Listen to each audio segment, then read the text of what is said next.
In this video, I attempt to get a clean lap with my C licence in iRacing in the MX5 Cup Series.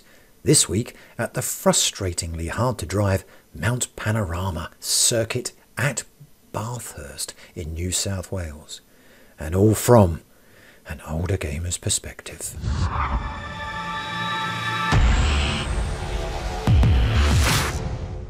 Do you enjoy driving downhill through a series of trouser-filling S-bends, trying to avoid smearing your car like so much strawberry jam along the concrete walls that line these S-bends, while at the same time waiting for the inevitable shunt from another driver who thinks this claustrophobic nightmare of a track is the best place to perform an overtake?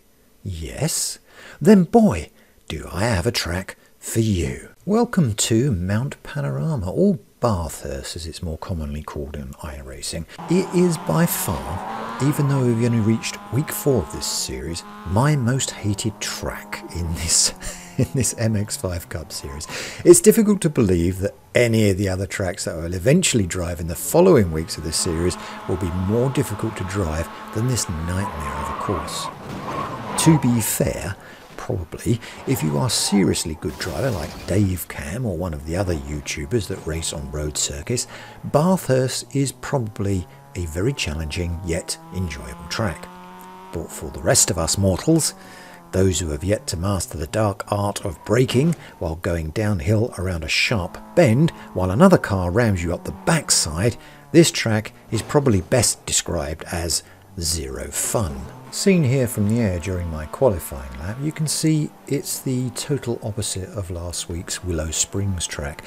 It has these super long, fast straights at the start of the race, which can be a bit of an opening graveyard. To be honest with you, it's a bit of a graveyard no matter what point of the race.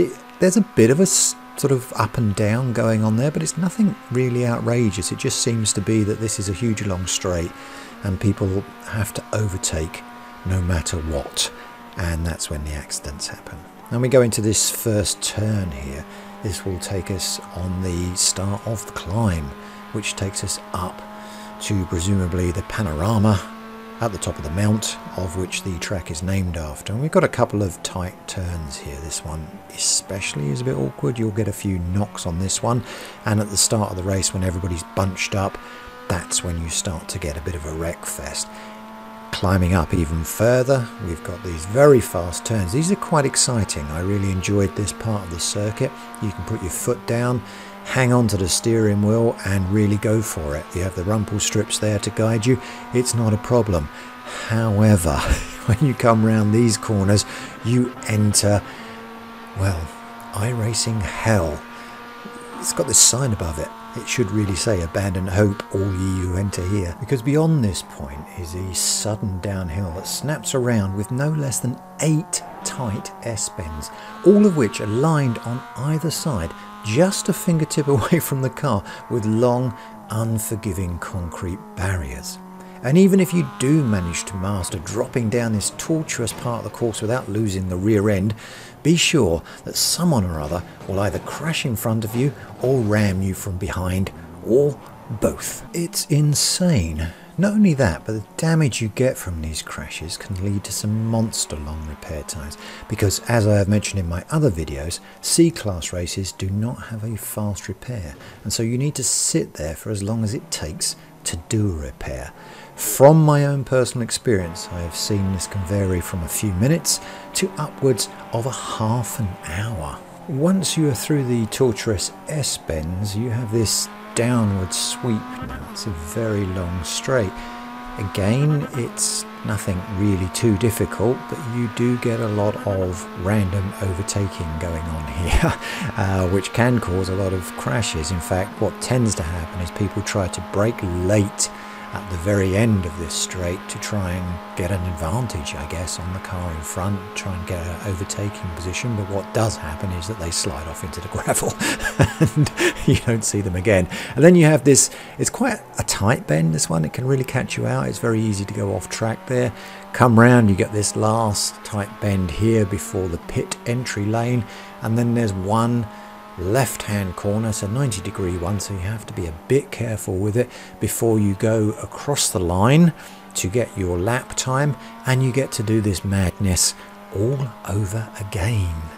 A competitive time for this course is around 2 minutes 34 seconds, but at my best I could only manage a 2 minute 40 second lap, which is 6 seconds off the pace. Needless to say, I did pretty badly in all of the races that I competed in, and most of the iRating points I did pick up were as a result of most of the other drivers in that session crashing out and bumping me up a place by default. This week was so bad for me, I don't even have a favourite race to show you.